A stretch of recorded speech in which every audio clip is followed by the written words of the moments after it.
Buenas tardes. Buenas tardes.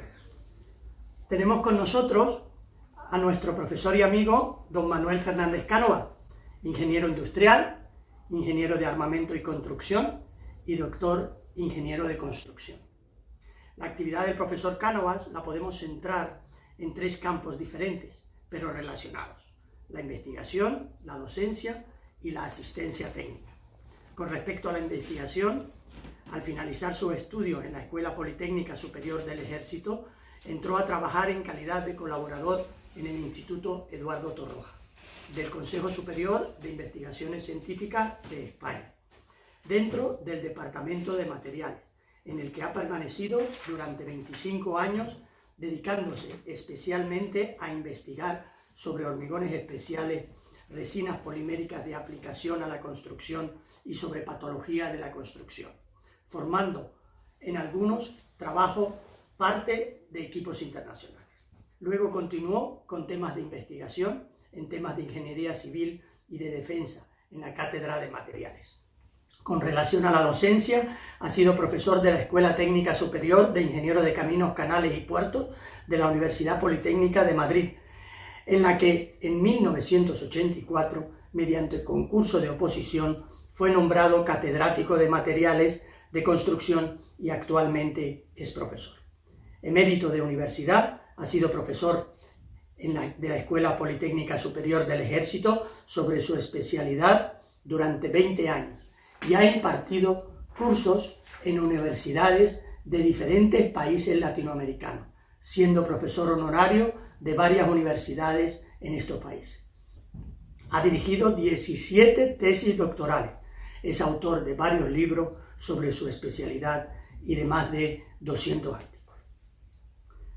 El SINPAR, en sus 16 ediciones, se consolida entre los más importantes congresos en el área de la patología y recuperación de estructuras de América del Sur y de Europa. Ha contado con la participación de profesores, investigadores de gran prestigio internacional, estudiantes, profesionales que trabajan en el campo de la ingeniería. Va dirigido a especialistas en patología y en rehabilitación de estructura, tecnología de materiales utilizados en construcción, piedra, adobe, madera, acero, hormigón y otros, de características geométricas de las estructuras, de los posibles ensayos de caracterización física y mecánica de los materiales, del comportamiento de los elementos estructurales y de las soluciones de rehabilitación y refuerzo. El organizador coordinador del SINPAR es don Francisco Carvalho, de Sobral, en Ceará, Brasil. Francisco Carvalho realizó sus doctorados entre los años 1992 y 1998. Su director de tesis fue el profesor José Calavera Ruiz, del Departamento de Construcción, de la Cátedra de Edificación y Prefabricación. Al regresar a Brasil, Carvalho, con la experiencia adquirida en el departamento, organiza en el año 2002 el primer simposio internacional sobre hormigones especiales 5 en Sobral, al que asiste el profesor don Manuel Fernández Cánovas. En el 2003 también organiza el primer Congreso Nacional sobre Patología y Rehabilitación de Estructuras SINPAR, asistiendo al mismo don José Calavera Ruiz y don Manuel Fernández Cánovas. La comisión organizadora de este SINPAR Online 2020 está formada por Humberto Barún, Ezequiel Mezquita, Gibson Meira, María Soledad Gómez, Ángelo Giro, María Positieri, Alexander Bertini, Peter Stepanek, Héctor Cardoso y Jorge Sota. El profesor Humberto Barún, de la Facultad de Ingeniería de la Universidad de Porto, FEU, es el encargado principal, con su comité en Portugal, de encargarse de organizar este SINPAR Online 2020. Humberto Barún, en la actualidad, es profesor catedrático de la Facultad de Ingeniería de la Universidad de Porto, Portugal. Anteriormente, desde el 97 y hasta 2014, fue docente en el Departamento de Ingeniería Civil de la Universidad de Aveiro, Portugal. Desde octubre de 2010 es honorary lector en el Departamento de Ingeniería Civil de la Universidad College de Londres, Reino Unido. Desde julio del 2016 es profesor visitante en la Universidad de Fujian, China. Don Manuel. Muy bien. Mucha introducción, ¿no es cierto? No, está bien. Don Manuel Fernández Cánovas ha participado en los primeros congresos y hasta hoy sigue activo. Ha participado y visto nacer el Congreso Sin Par y lo ha apadrinado. De alguna manera seguimos siendo sus alumnos, don Manuel. Algunas preguntas vamos a hacer. Profesor, ¿qué opina usted? Según tengo entendido, usted participó junto con el profesor José Calavera en la apertura de la primera edición del Sin Par, que tuvo lugar en la ciudad de Sobral. ¿Sospechaba usted en aquel entonces que íbamos a llegar a celebrar hoy la 16 versión de este congreso vía telemática debido a las circunstancias del COVID-19? Pues bien, pues no. Qué formales, ¿no? No podía sospecharlo ni yo ni nadie que hace 5 meses íbamos a padecer a nivel mundial un episodio tan triste y tan lamentable, con unas repercusiones tan importantes, humanas y económicas, como ha sido el COVID-19. Esto realmente ha hecho que se transforme todos nuestros planes y este congreso, 16 congresos que iba a ser presencial, tenga que convertirse en un congreso online. Pero yo creo que a pesar de ser online va a tener mucho éxito, como se está demostrando a través de todas las inscripciones que están apareciendo, ¿no? O sea que se le ha puesto mucho interés, se le ha puesto mucho empeño y mucha valentía, y yo creo que este congreso va a salir muy bien online, va a ser una primicia. En cuanto a que participé en el primer congreso pues Sin Par, pues es cierto, tanto José Calavera y yo estuvimos en Fortaleza en el año 2003, donde se celebró ese congreso, dimos unas conferencias de apertura del mismo y fue realmente un congreso bastante exitoso en una ciudad también muy bonita como era Fortaleza.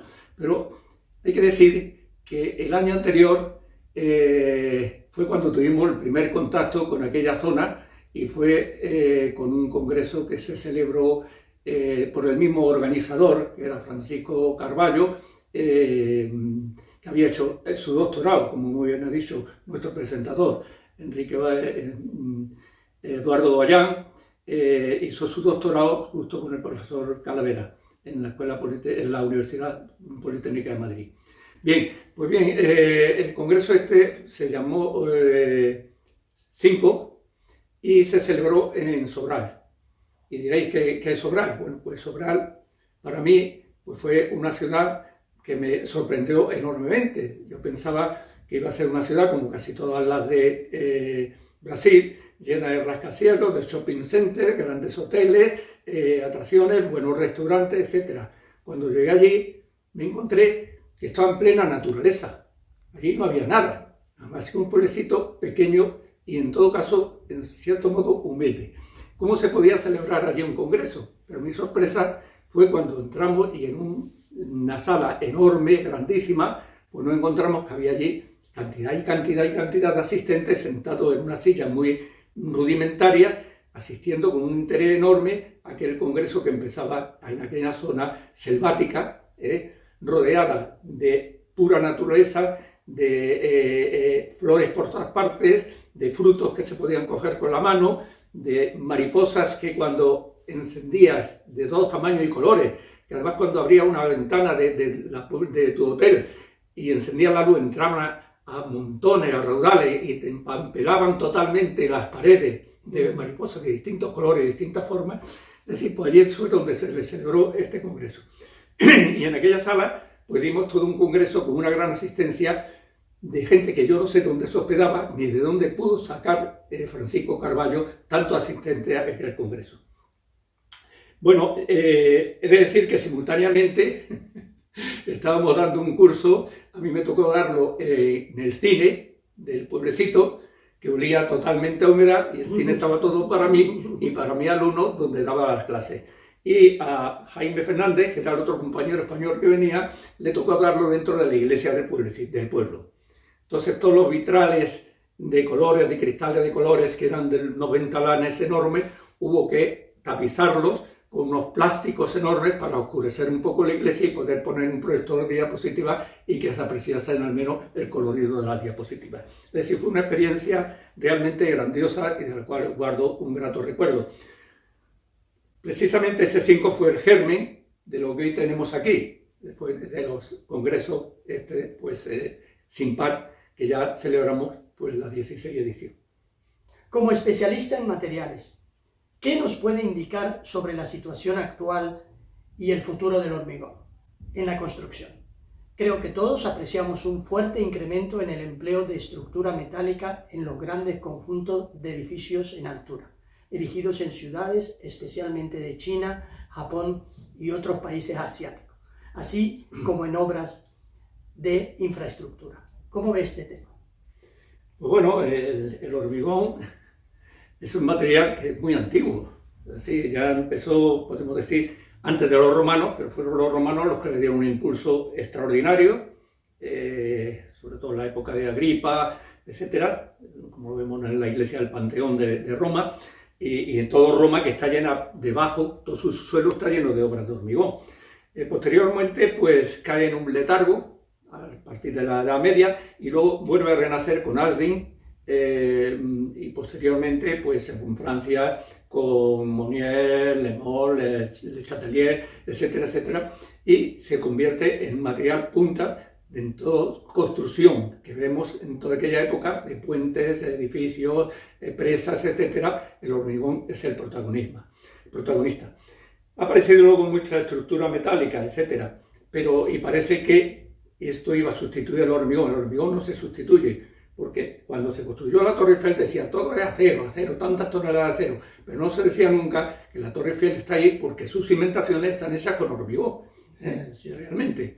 Pero es que cualquier edificio de altura, de estos que vemos ahora en China, esos barrios enormes llenos de rascacielos, etcétera, con una altura impresionante, esas torres de comunicaciones, como la de Tokyo Skytree, con 640 metros de longitud, de altura, que es realmente un lápiz vertical de una altura enorme y una plataforma arriba del todo, que yo mirándolo digo, ¿cómo se comportará esto frente a los vientos, frente a un sismo, con esa masa que tiene arriba de esa plataforma y ese lápiz vertical? Debe tener, como proyectista y como ejecutor de obras, te das cuenta que aquello debe ser algo impresionante, la cantidad de pretensado que debe llevar a esas columnas, la cantidad para soportar esas acciones y luego las cargas que debe transmitir al terreno donde está precisamente el hormigón, son gracias a eso, ¿no? Nuestro hormigón.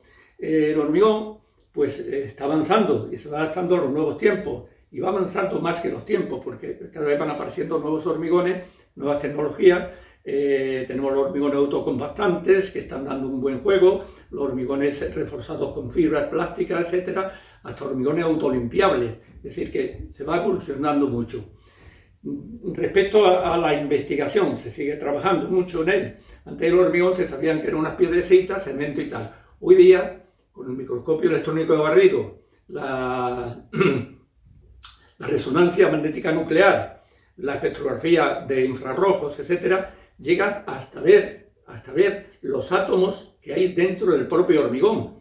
Y no vemos el alma, porque algunos dicen que el hormigón no tiene alma.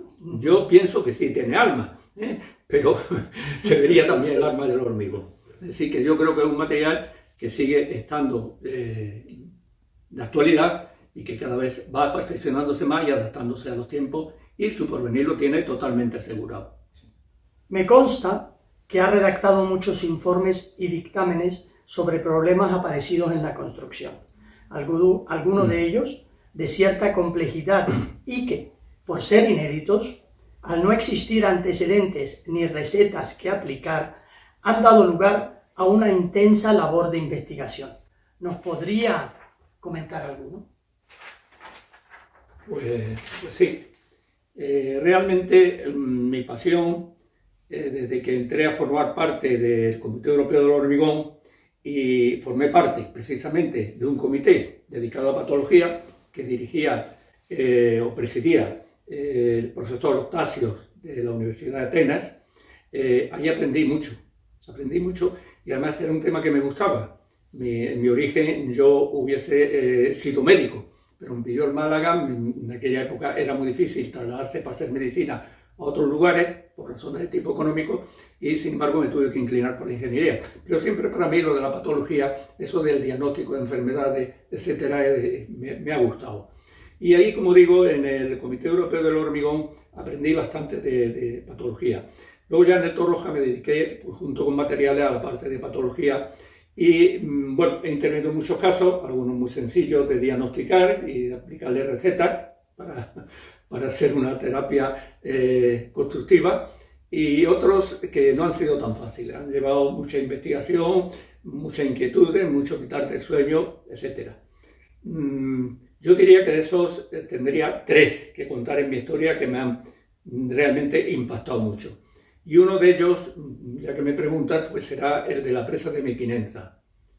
La presa de Mequinenza es una presa de gravedad de 124 metros de altura hasta coronación, 650 metros de longitud, la parte superior, de gravedad, como he dicho, de sección triangular, hecha de hormigón, y tiene una capacidad de embalse enorme del río Ebro. Está muy cerca de Zaragoza, y su embalse tiene tal magnitud que se llama el Mar de Aragón. Sí, realmente forma un mar. Luego, aguas abajo hay otra presa que es Ribarroja, pero de menos cantidad. Bueno, menos importancia. La presa de Mequinenza se inauguró, yo creo, en 1964-1966. Realmente, en 1964 fue la fecha de inauguración, pero luego hubo que hacerle un recalce de los cimientos de su anclaje con los estribos, y esto llevó un retraso de tal forma que llegase a su capacidad máxima fue en 1966. Al poco tiempo, a los pocos años de empezar a funcionar, se empezó que se estaba produciendo un deslizamiento en la parte de coronación. Se veía que unos bloques se iban moviendo y daban lugar a un escalón. En el camino por donde se iba, se veía que aparecía una grita y la presa iba moviéndose hacia adelante. Pusimos unos ocultadores de desplazamientos en 3 dimensiones, y en efecto se observó que se llegaba a un desplazamiento de 5 centímetros. La presa estaba hecha con bloques de hormigón de 14 metros de longitud. Eran bloques bastante grandes, sellados unos con otros por medio de una masilla asfáltica. Bueno, el que la presa se estuviese moviendo una parte de ella, una serie de bloques, podía dar lugar a que se produjese un deslizamiento de esos bloques y la presa se hubiese una brecha enorme y toda el agua circulase del embalse, pasase por ella y terminase derrumbándola, con lo cual suponía de catástrofe mundial. Ante esa situación, pues el problema era grave. Me tocó precisamente a mí, pues, diagnosticar por qué se estaba produciendo. Fui con algunos químicos del Torroja que decían que siempre se enfocaban los problemas desde el punto de vista químico, que podía ser una reacción de los sulfatos con sulfatos, que podía ser una reacción ácido-álcali. En fin, se hicieron toda una serie de ensayos. Yo estaba convencido de que no, de que era un problema de tipo reológico, que no era de eso, pero de todas formas me inquietaba mucho y era una gran responsabilidad, porque el que la presa se te venga, aparte una parte de ella, se venga abajo, se deslice y se venga para abajo, era un mar entero que tenía que salir por ahí, con las consecuencias que eso podía traer de inundación de ciudades, Varela Fraga, todas las ciudades que hay por allí, algo espantoso. Bueno, pues haciendo ensayos y viendo dónde podía venir el problema, saqué testigos del hormigón de diferentes zonas. En el mismo Torroja me hice con la documentación de las dosificaciones que se habían utilizado para hacer la presa de los hormigones, y con esas hice unas placas dentro del hormigón, unas placas cuadradas, una de las cuales la introduje en agua a una temperatura de 25 grados y otras las puse con unos focos para que le diese calor y sequedad, y estaban a 40 grados. Es decir, trataba de hacer una similitud de cómo se comportaba el hormigón de aguas arriba con respecto al hormigón de aguas abajo. Aguas arriba, el hormigón, la parte vertical de la presa estaba en contacto continuamente con agua, mientras que la otra parte del hormigón estaba en contacto con el sol, que estaba dando totalmente seco. Entonces vi que había diferentes, poniendo unos captadores de desplazamiento, que las que estaban en agua se hinchaba el hormigón, se producía un entumecimiento, mientras que en el otro se producía la clásica retracción. Es decir, que había un movimiento del mismo hormigón, estando en agua, hinchaba y en el total. Entonces, aplicando esto a los bloques con un programa de elementos finitos, viendo las superficies que estaban en contacto con el sol y las que estaban en contacto con el agua, llegué a la conclusión mediante ese programa de que en efecto se producía un movimiento de la presa hacia la parte seca. La parte de agua arriba, en contacto con el agua, aumentaba de longitud y la otra parte se encogía, luego por tanto se curvaba. Y bueno, ¿pero por qué salía ahí?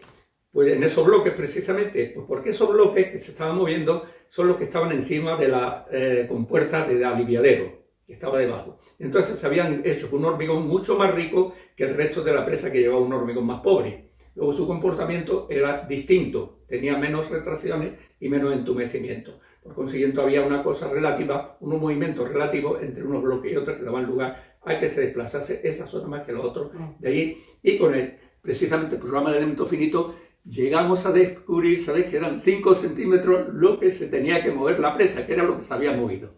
Entonces ahí vino el saber, pues, el problema que estaba ocurriendo. O sea, llegar al diagnóstico de la enfermedad, si podemos llamar eso enfermedad. Entonces ya luego lo que había que hacer era una terapia. Es decir, que la Confederación Hidrográfica del Ebro, pues ante esa situación, ordenó que la presa, por razones de seguridad, se bajase hasta un 25% de su altura. La cantidad de millones de metros cúbicos que hubo que desalojar para que la presa bajase, pues, un cuarto de su altura, pues era impresionante, porque hay que tener que la presa es abierta, una parte mayor de agua estaba arriba. Entonces, bajar 25 metros la altura de una presa supone un caudal enorme de agua que hay que desalojar al mar. Eso era algo espantoso, pero por razones de seguridad había que hacerlo porque una tal catástrofe hubiera sido espantosa ante la inseguridad de no saber la solución.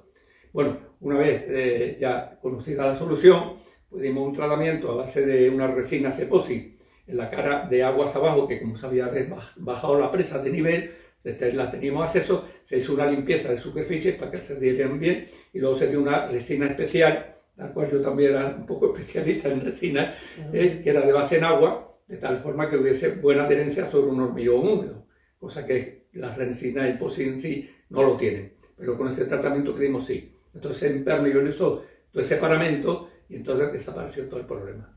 Ese fue uno de los problemas más bonitos que he tenido y de más responsabilidad y que me hicieron estar mucho tiempo allí en la presa, viviendo en el castillo de Mequinensa. Con ocasión de esta pandemia que estamos viviendo, ha habido que buscar alternativas a la enseñanza presencial en colegios y universidades. E incluso, como ocurre por primera vez, con nuestro Congreso Sin Par. Profesor, decía en una ocasión que una de las cosas más hermosas de los congresos es el reencuentro con amigos y compañeros que llevas tiempo sin ver. ¿Qué opina de los congresos online en los que sin tener que viajar se agrupa a personas de diferentes partes del mundo sin tener que moverse de casa? ¿Cambiará este sistema nuestra forma de enseñar e investigar en ingeniería? Bueno, yo creo que esto de vivir confinados y de trabajar online va a crear pues unas nuevas pautas de futuro que pueden que sean muy positivas.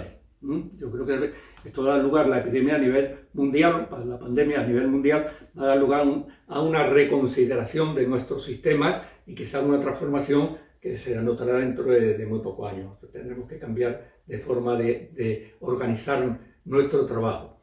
Pero de todas formas, quitando es verdad, los congresos, una de las virtudes que tiene es que nos reunimos periódicamente, mucha gente conocida, nos damos un abrazo y nos preguntamos por la familia y nos tomamos una copa, ¿no? Pero aparte de eso, se siente el calor de ir a una sala, a otra, pues salir y no estar sentado delante de una silla mirando una pantalla durante muchas horas que dura un congreso. lamentablemente tiene que ser así. Y lamentablemente así se está trabajando en muchas industrias, así se está trabajando en muchas oficinas, en la administración del Estado, se está en las propias escuelas y en las universidades, y vamos saliendo para adelante. Y los mismos congresos, aquí tenemos el problema, el mismo caso nuestro, de este 16 congreso que se va a celebrar online, si no, no se podría celebrar, o el que tengo en Granada, que no se ha podido celebrar porque lo hemos tenido que aplazar para octubre, a ver si ya se levanta la situación, pero ahora también en el mes de julio. Esto quiere decir que es una solución celebrar estos eventos de forma online. Por supuesto es una solución, porque si no, no avanzaríamos. Y de hecho se están notando sus grandes ventajas. Pero no siempre se pueden hacer así. O sea, todo no puede ser así. La agricultura no puede hacerse online, la ganadería no puede hacerse online, la fabricación de automóviles no puede hacerse online, en las universidades pues puede hacerse en una y en otros no. Por ejemplo, Derecho, Economía se puede hacer online, Ingeniería y Ciencias no se puede porque se necesitan laboratorios. Y a los laboratorios tienen que asistir los alumnos y hacer sus prácticas, y esto no se puede hacer online. Por consiguiente, el sistema online, no presencial, tiene sus grandes problemas. No obstante, como digo, pues encuentro que en estos casos pues están resolviéndose problemas importantes y estamos funcionando gracias a este sistema online. Esta última pregunta, he tenido ocasión de asistir a algunas conferencias suyas, en este caso de temas diferentes a construcción y relacionadas con la historia. Recuerdo las de Blas de Leso, el defensor de Cartagena de Indias contra el ataque del almirante inglés Vermont, la de Agustín de Betancourt, teniente general del zar Alejandro I, ministro de Transporte de Rusia y fundador del cuerpo de la Escuela de Ingenieros de Caminos de Madrid, de las torres de vigilancia costera mediterránea en el siglo VI, etc. Conozco que está a punto de finalizar una novela que va a titular Coral Lee y que se desarrolla en Chile. Me gustaría preguntarle, ¿qué relación existe entre historia, ingeniería e investigación? Es cierto lo que dices. Bueno, cada uno tiene su hobby y el mío pues leer. Me encanta leer y leo de todo. Leo ahora, para que no se asuste nadie, estoy leyendo de Octavio Paz, pues su libro se llama Dos llamas, que trata sobre el amor, el erotismo y el sexo. O sea que, como veis, le meto mano a todo, ¿no? Y además muy interesante porque es muy filosófico, ¿no? Tiene un fondo filosófico bastante bueno. Pero indiscutiblemente lo que más me gusta es la historia de la construcción, la historia de los grandes partícipes, de los grandes artífices de todo lo que es la construcción. Y precisamente en España los tenemos, y tenemos muchos, porque hemos tenido un imperio que ha ocupado pues todo lo que es América del Norte, muy América del Norte, porque Estados Unidos una gran parte era española, llegamos hasta Alaska y hasta el sur de Chile, y luego hemos tenido todo el Pacífico, es decir, que el Pacífico era un mar nuestro, lo descubrimos nosotros. España no tenía apenas habitantes, iban los barcos, iban descubriendo islas nuevas, y no podían dejar ni a un marinero allí, porque no teníamos personal, no teníamos gente. Si éramos 4 gatos en España y teníamos todo el mundo nuestro. Entonces únicamente la bautizamos. Luego algunas de ellas llegaron después los ingleses con más gente y le pusieron otro nombre, se las quedaron y le pusieron otro nombre. Y así llegamos hasta las Filipinas, el Guam, todas esas partes, y eran todas las descubrimos nosotros. Es decir que, y en todos esos sitios, pues como muy bien sabe Eduardo, porque hace poco le mandé una relación de todas las universidades que había hecho España en aquella época, es impresionante la cantidad de universidades que se hicieron en ese mundo, ¿no? Y es impresionante la cantidad de obras que se hicieron, no solamente de fortificación, para luchar contra los ingleses que venían a quitarnos y a robarnos nuestras cosas, como el caso de Vermont, ¿no? y la de Lezo, ¿no? Que venía precisamente a tomar lo que era Colombia, Cartagena de Indias, y con eso se hubieran con toda la parte del Caribe nuestra, ¿no? Y hubo que defenderlo, y hubo que hacer allí obras de fortificación importantes, igual que en Cuba, Puerto Rico, cualquier país, Jamaica ya de los ingleses, ¿no? Pero en cualquier parte de esta nos encontramos con obras españolas. Pero aparte de eso, de caminos, de presas de cal y canto, todavía en Argentina, al lado de Córdoba, nos encontramos una presa de cal y canto hecha por los españoles, en Misiones, nos encontramos caminos reales de miles de kilómetros que hicieron los españoles metiéndose desde San Diego por todo Texas y que hoy están dentro del territorio español. Es decir, y todo eso lo hicieron españoles, lo hicieron gente como esa, como que he hablado anteriormente, ¿no? Como Blas de Lezo, como fue Bernardo de Galvez, como fue Urrutia. Después estamos investigando ahora que hay un cuadro precioso de Goya. Si tenéis ocasión, miráis el cuadro de Urrutia de Goya, es una preciosidad, uno de los mejores cuadros de Goya. Este hombre pues, fue otro teniente general que se dedicó a hacer caminos y misiones en toda la parte del norte de Texas, en todo lo que es territorio de Estados Unidos. Y luego todo eso se le entregó. Bernardo de Galvez, pues toda la Luisiana y todo eso, conquistó todo eso, se lo entregó también a Washington. Eran territorios que eran españoles, se lo entregó a Washington, la independencia. Es decir, que realmente tenemos mucho que estudiar sobre nuestra historia y sentirnos orgullosos de ello.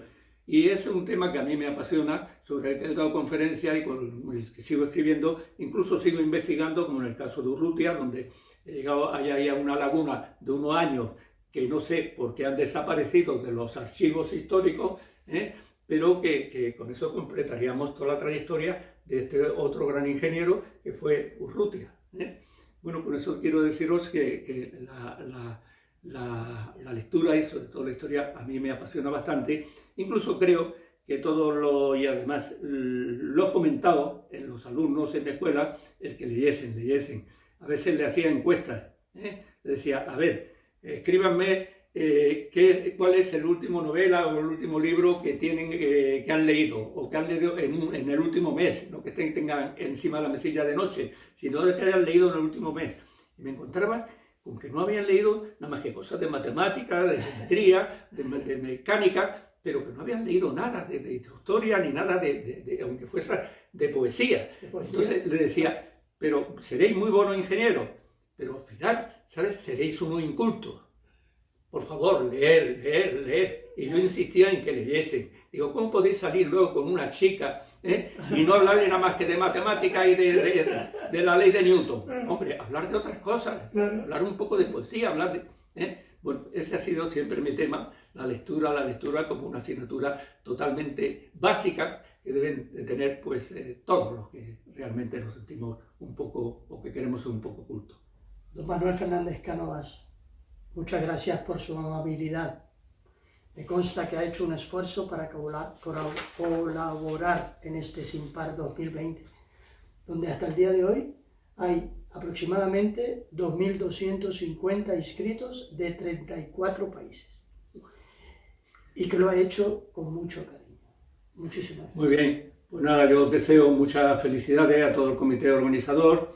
Sé el valor que le habéis echado, el interés que habéis puesto y se nota que aquella misma ilusión, aquella capacidad organizativa y aquella capacidad de reunir a gente que tenía Francisco Carballo cuando hizo aquel Simpac, bueno, primero el 5 de Sobral, pues sigue manteniéndose. O sea, es una buena, habemos tenido un buen organizador, una buena guía, que es Francisco Carballo, y os felicito a todos y que siga esto para adelante. Muchas gracias, don Manuel.